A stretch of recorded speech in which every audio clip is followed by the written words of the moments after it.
केंद्रीय मंत्री गजेंद्र सिंह शेखावत कहते हैं, जैसा कि मैंने पहले कहा है, हमारे माननीय प्रधानमंत्री के नेतृत्व में हमने भारत में बुनियादी ढांचे के विकास की गति को सफलतापूर्वक तेज कर दिया है। इसके अतिरिक्त भारत ने तेजी से आर्थिक प्रगति की है।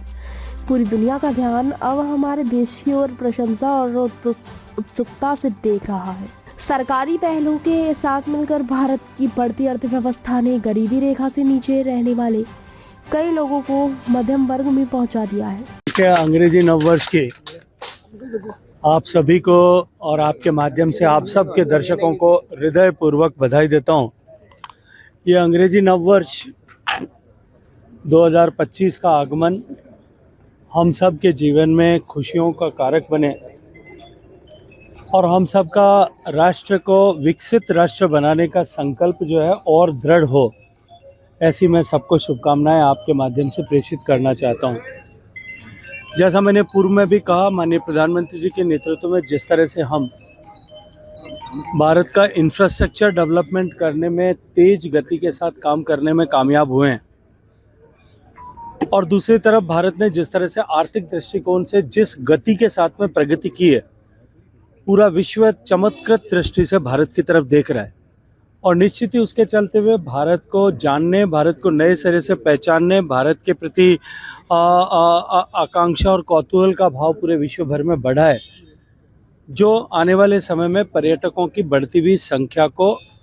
ऐसा परिलक्षित करेगा। इसके साथ साथ में भारत की बढ़ती हुई अर्थव्यवस्था के चलते हुए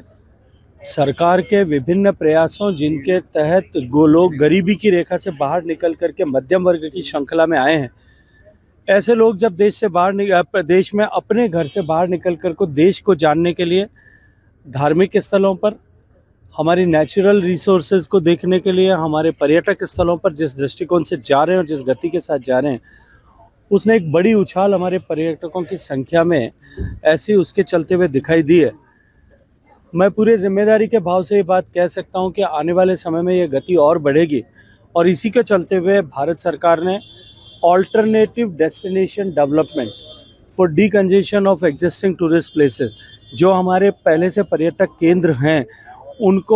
वहाँ पर्यटकों का दबाव कम करने के लिए हम और नए पर्यटक स्थल विकसित करें, इस दृष्टिकोण से हम काम कर रहे हैं। अभी हाल ही में हमने 3,300 करोड़ रुपए की परियोजनाएं स्वीकृत की है। हम राज्यों के साथ मिलकर के इस दिशा में और भी अधिक पर्यटकों के लिए सुविधाएं बढ़ें।